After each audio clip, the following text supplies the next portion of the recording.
bagi anda yang ada dekat rumah mungkin tertanya-tanya, kenapa Fiona seorang dekat sini? Nak tahu sebab apa? Sebabnya partner saya hari ini dia pergi ke kebun tadi tu untuk petik jagung. Nampak? Dia bawa balik ni hasil jagung ni. Silalah tengok. Cukuplah Zaid. Tadi awak dah tengok dah banyak tu. Tak. Saya terkejut bila tengok jagung ni. Kenapa masih lagi terkejut? Saya sempat petik. Bila saya tengok jagung ni, saya teringat, Fiona dekat pejabat ni, dia tak pernah nampak kot jagung yang berbaju lagi. Saya ambil semua nak tunjukkan kat Fiona dan juga penonton Borak Kopitiam. Baik hatilah Zaid ni kan. Inilah dia.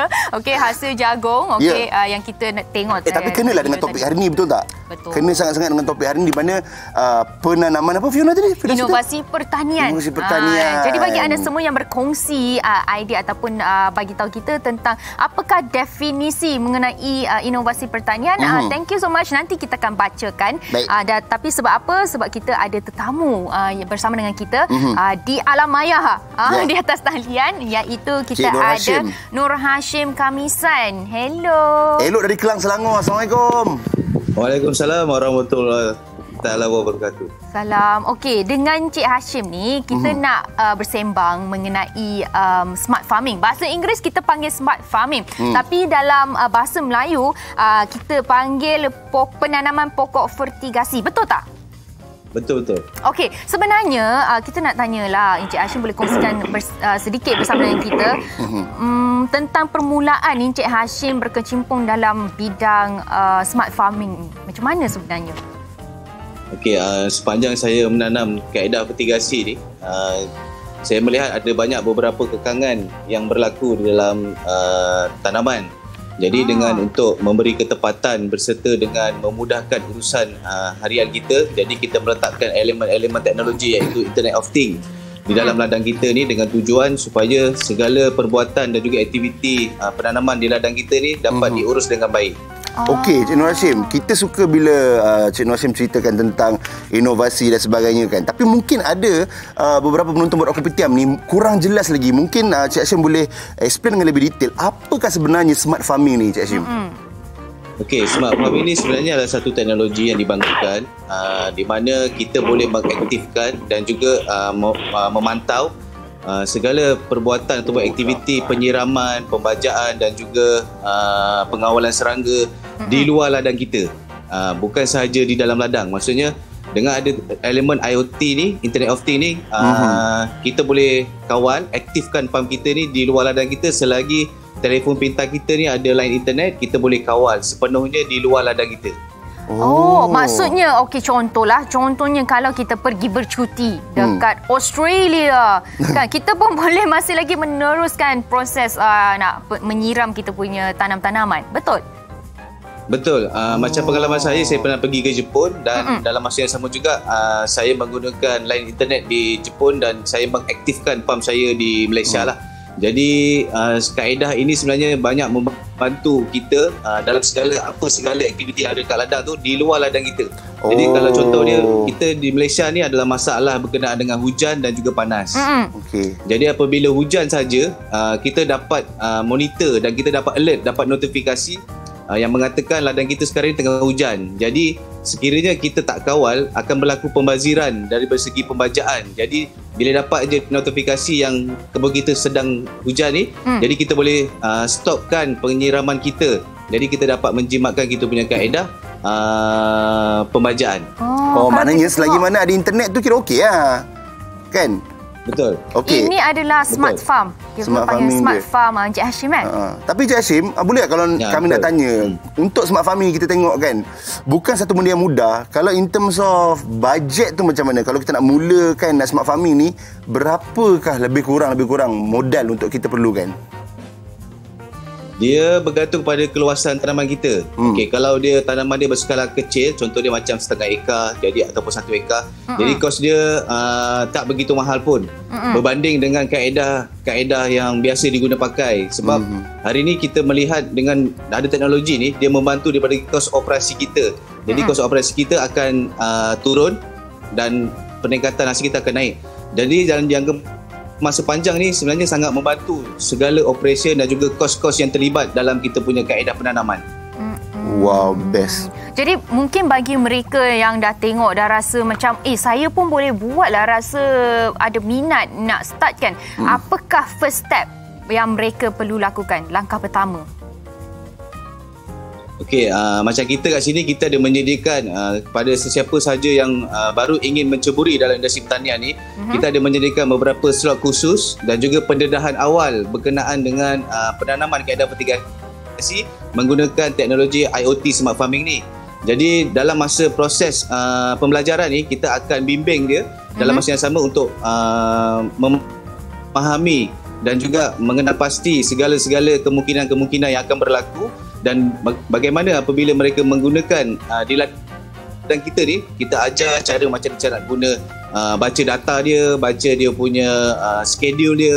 Jadi yang ni sebenarnya bila pelaburan yang dibuat, ia akan memberi satu jaminan yang pulangan yang baik beserta dapat konsistenkan kita punya pengeluaran. Jadi support kita adalah daripada tim teknikal dan juga dengan selepas sahaja memiliki ataupun mengguna pakai diadaptasikan sistem ni di ladang mereka, kita akan sentiasa pantau dan bersama kerjasama yang menyeluruh lah untuk membantu mereka terus berjaya dalam industri pertanian ni lah. Baik, luar biasa. Tertarik sungguh tadi, nampak tak ada satu sistem dia. Bila Encik Hashim bercakap dengan jam. Sebenarnya bukan cakap dengan jam, cakap dengan sistem. Encik Hashim, saya lagi satu soalan saya nak tanya. Kan benda ni melibatkan sistem di mana hujung jari kebanyakannya. Adakah kalau contoh sebagai saya, seorang yang ilmu pertaniannya sifar, kosong, adakah saya boleh gunakan? Maksudnya saya pergi kelas bersama dengan Encik Hashim punya tim, kemudian bila saya balik, saya hujung jari sahaja. Adakah semudah itu ataupun kita kena ada ilmu yang mendalam tentang pertanian baru kita boleh buat benda ni walaupun dia smart farming? Okey, itu yang kelebihan smart farming. Sebab dalam smart farming, dalam pengalaman kita selama 14 tahun mengusahakan tanaman fertigasi ni, yang apabila menggunakan smart farming ni, kita dah meletakkan satu SOP yang tetap di dalam sistem tersebut. Jadi apabila SOP sistem tersebut ni dah diguna pakai sebelum ni, jadi para usahawan ataupun sesiapa saja yang bila menggunakan sistem ni, dia dah ada dalam schedule yang mana kita perlu select je, kita pilih je jenis tanaman apa yang kita nak tanam. Jadi bila dia kata contoh macam tanam cili, so dah ada SOP dia, cara-cara penyiraman dia, cara-cara untuk pengawalan serangga dia, dia dah ada dalam schedule dia. Jadi kita tak perlu lagi betul ke nak siram pukul 8 pagi, betul ke nak siram pukul 5 petang. Jadi benda tu dah ada dalam schedule. So kita hanya just monitoring saja apabila menggunakan kaedah smart farming IoT ni. Tapi kalau kita tengok smart farm Encik Hashim memang besar dan luas lah. Tapi bagi contohnya macam mungkin Fiona dengan Zack ke, tiba-tiba rasa macam kita pun nak try lah, tapi kita tak ada kawasan seluas tu. Katakanlah kalau kita hanya ada keluasan satu balcony sahaja, adakah kita boleh lagi buat smart farming ni? Mungkin sistem dia lebih kecil ke? Betul, itu yang sekarang ni kita mengadaptasikan dengan IoT smart farming ni, yang di mana sebenarnya walaupun kita berskala hobi, kita juga boleh membantu untuk menyediakan kaedah untuk penyiraman ini dan kita boleh kawal di dalam tanaman hobi kita. Sebab smart farming ini tak semestinya berladang besar. Dengan ladang sekecil-kecil berjumlah cuma 20 beg tanaman, 20 pasu ke. Jadi kita boleh juga design untuk adaptasikan kaedah inilah. Itu yang menarik sebab kadang-kadang kita sibuk, kita jarang kerap berada di rumah.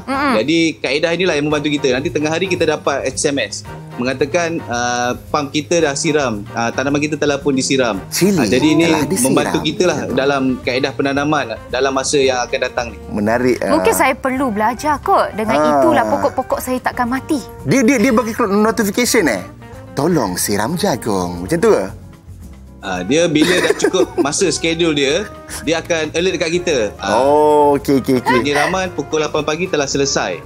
So pembacaan pukul 10 pagi telah selesai. So kita dah tahu dah dekat, kalau kita guna jam smart jam, memang kita boleh dapat notifikasi tersebut. Kalau tak ada jam, kita dapat daripada telefon pintar kita lah. Kita dapat notifikasi dia dalam apps yang kita dah sediakan. Baik, luar biasa. Okey, Cik, kalau orang nak tahu lebih lanjut tentang benda ini, kat mana yang mereka boleh borak, tanya tentang benda ini dekat Encik Hashim? Mungkin ada Facebook ke apa ke?